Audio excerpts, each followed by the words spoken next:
I'm here with Corin Nemec, star of Place of Bones, and we'll get into other stuff later. But this movie's rad. I don't want to get into the ending, obviously, let people see that, but this movie sticks the landing. It's a great Western. What brought you onto this project? Well, I was very fortunate. I was in the right place at the right time. My good friend David Lipper, who is a producer on this particular film, and really put the whole thing together. With Audrey Cummings, with the writer Richard Taylor. What a fantastic script, and pulling Tom Hopper in and Heather Graham. That's what sealed the deal. But I had done a small role in a film called Joe Baby that he produced down in Mississippi a number of years back, and the character. I'm not going to say the character was similar, but I did a lot with very little, and he really appreciated that. When this opportunity came up for this particular role, there's a bunch of different actors that they could have gone to and made offers for. Unfortunately, David Lipper mentioned my name to Audrey and to Heather, and I auditioned with them via Zoom, and thank God they believed as much in me as David did, and gave me the go ahead to bring the character of Austin Calhoun to life, because it's a script of a lifetime. I like to say it's kind of a combination of Hateful Eight meets Misery, you know, and it's just a fantastically written story that you become immersed in when you start watching it. You just become immediately immersed in the world. It's wonderfully done. Audrey did an incredible job directing it, and Andres Cedric. I can never pronounce this guy. I always murder his last name. The cinematographer. He was Quentin Tarantino's cinematographer for Reservoir Dogs and Pulp Fiction as well, and he's done a ton of movies. But he came on board, and so between him and Audrey Cummings, every single frame is a photograph. It's beautiful. Yeah. And I think another great thing about this movie, and we talk about this on the podcast a lot, is there's not a lot of extraneous stuff. Like it's really focused. It's like this is a story. We're gonna kind of focus in on this thing and just kind of nail it. What's kind of your thoughts on stories like that versus like you have a version of this, you have a bunch of extraneous backstory, you have like this and that, and it's like I Well, don't care that's about that. I just want to yeah. focus on this thing. Yeah, well, that's why this is such an incredible film for an actor. It's just an actor's dream job to get a role like this, where you have so many different layers to a movie. Not only is it a Western, not only is it an action, not only is it a thriller, not only is it a horror, not only is it a drama, not only does it have its comedic, organically comedic moments, not anything forced, but organically humorous moments that happen. It's an all around wonderfully put together film, and I would say that once people really dig into it, that they're going to be hooked. I'm stoked on this one. Yeah, what's your process of like so you get offered a role or you try out for a role. What's the difference between a movie you go for and a movie where you're like, I'm gonna pass on this? Maybe the movie's not great, or maybe it's like I'm not right for this role. Like what kind of goes through your head when you're choosing roles?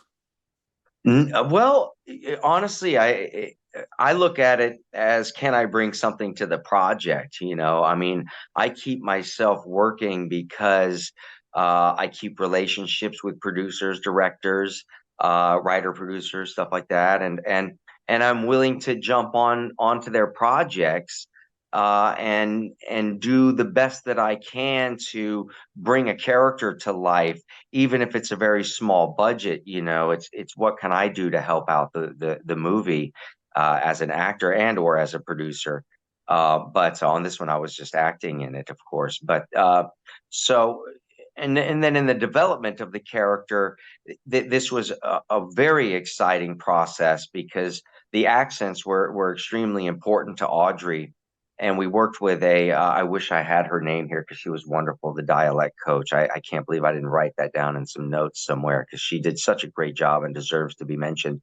But it was really in the backstory of who the character is, because when I was doing working with a dialect coach, yes, there's a myriad of dialects from that time period, from how it sounded in Texas, how it sounded in Louisiana, how it sounded in Georgia. Where was this guy from? So they're focusing on a Texas, an old Texas kind of accent there. But then you have, well, how was the character raised?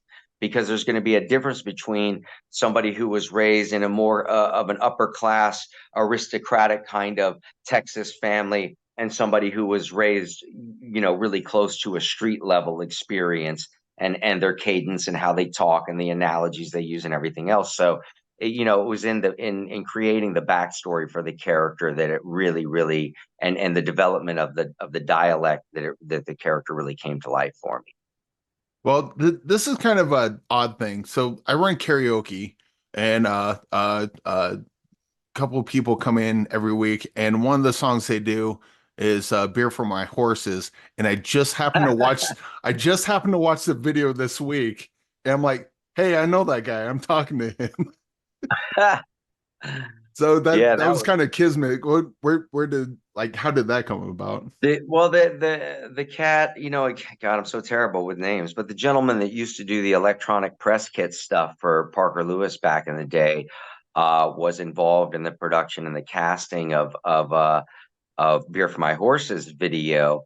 And when they were looking for that sidekick, he just thought, what a funny throwback to cast Parker Lewis as the sidekick, yeah, for the music video. Uh, and then they gave me that terrible soul patch that I had to wear in it. And fortunately for me, I just come off of Stargate when I did that music video, so I was like absolutely like loaded with weight. I was like probably 25 pounds heavier than I am now, 30 pounds heavier than I am now, because I had to put on a lot of muscle mass and weight for Stargate. So that worked out great because, I mean, God bless him. It's such a tragedy, such a tragic loss to lose Toby Keith recently. But what a gigantic man. If I was my current weight, which is my normal weight, I would have disappeared next to him on screen. And of course, I mean, that's not your only foray into music. You've done music yourself. Is that something you still continue to this day, or is that? I'm an enthusiast, It's like my dabbling in the music world was out of my passion for the street culture and hip hop scene and everything of the '80s that I kind of grew up in. And I actually have on BandLab, if you look up Starship of Fools on BandLab, I found it might be under yeah, I think that's what it's called. But it's definitely Starship of Fools on BandLab. But that anyway, it's an album I did that never came out back in the early '90s, 1990. I think we did the album between '92 and '93, and we developed most of the album for Motown, New York. But our point person, our at Motown, got into a tragic car wreck, and our project got shelved. So the album really never came out. But I had old tapes of it and stuff. So I put it together and put it out for fun. All right. Well, another thing I want to bring up. So many things I want to bring up, but we don't have time. But I know my first name is Steven was huge when I was a kid. Yeah. I grew up in Bellevue, Nebraska, and there was a serial killer around there. So when that movie came out, my mom was like, "We're watching this." And that movie just like stuck with me. And just the story of Steve Stainer. And then later on, his brother, which is a whole different story, which wasn't known at the time. But just want to tell you that that movie hit me hard and is stuck with me all these decades later. And I was wondering Yeah. if there's like any way that movie's going to kind of make a resurgence or maybe have some sort of It release to plays it.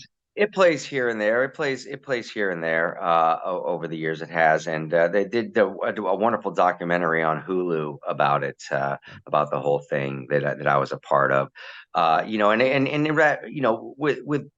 With my performance in Place of Bones, really, if it wasn't for working with John Lynn, an acting teacher who came out of the Actors Studio when I was building the character for I Know My First Name is Steven, he introduced me to some really interesting ideas that I hadn't thought of at that young of an age in terms of character development and all of that. And and that stuck with me, for years after. And I went on to study with many other teachers. That a gentleman named Manu Tupo, I mastered with, but studied with him for over 10 years, and mastered his new era acting technique, which is what I use. And that's all. So much of that is in this character. I had so much fun creating the character. I fortunately had a good 3 to 4 weeks before we went into production to really develop the character, which is rare nowadays. A lot of times, most of the time, I get the job and I fly out within days, of reading the script. So character development is done on the airplane flight, to the place. So I had a lot of time to really get into it, and working with Audrey and Richard Taylor, they allowed me to organically find this character and reveal this character in a way where Richard allowed me a little bit of leeway with some dialogue, massaging, and some way of saying exactly what he wrote, but in a little bit more a little bit more of a Western way, I guess you could say. Just, I mean, he wrote such a fantastic script. There's not that I did anything to it. They just allowed me a little bit of room to freestyle some as it felt, but I never did anything that would throw anybody off in the room. It was always talked about first, spoken about first, discussed first, talked with Heather about. So nobody's like on set going, gee, why is this guy just like saying this or saying that? Or, but it led to some wonderful moments with me and Heather. She's such a great actress to work with, so professional, so giving. So she offers so much room and space for the other actors to behave in. She has zero ego on set. I didn't get to know her outside of set, but I'm sure she's the same way in real life. But absolutely zero ego, and same thing with Tom Hopper, the rest of the cast, Brielle Robillard, who I didn't know anything about her before her performance in that, and she just blows it out of the water. All the other actors, Gatlin Griffin and Zachary Keller, and playing the team of bank robbers with Tom Hopper's character, and there's even Ray Abruzzo has a small role in it as a pimp, as an old Wild West pimp, and he just slays it.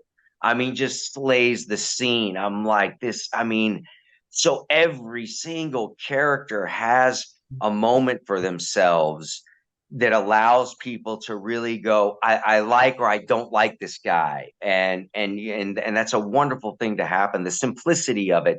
We were talking earlier about how hard it is to make a Western. It's because sometimes there's just way too many moving pieces. Train robberies, bank robberies, horse chases, all of these, there's so many different Western towns, all of this stuff. It can be, the experience can be lost in too big of a story. And this story is whittled down to the barest necessities. Yeah. And the pacing of it is wonderful. It's so well edited, and they just did an incredible job of condensing, you know, something that condensing something down to a very, well paced, interesting, and what a twist. Again, we don't want, no Uh, one wants to give uh, anything away, but it's got that sixth sense. That sixth sense, kind of twist to the ending where you're like, where have I been this whole time? So it's almost supernatural. Well, Corin, it's been an absolute pleasure.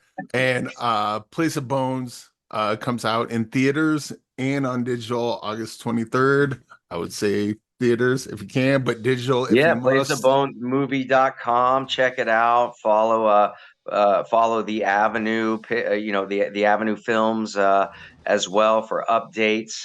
You can also follow me. I am Corin Nemec. It's my same exact thing on all platforms. So if you just look up I am Corin Nemec, you'll find me and you'll find some updates and follow everybody else who's involved. Just go through and start clicking follow. Because Place of Bones is gonna kill it, man. I will follow everyone to the place of bones. But Corin, thank you for joining me today. My pleasure, brother.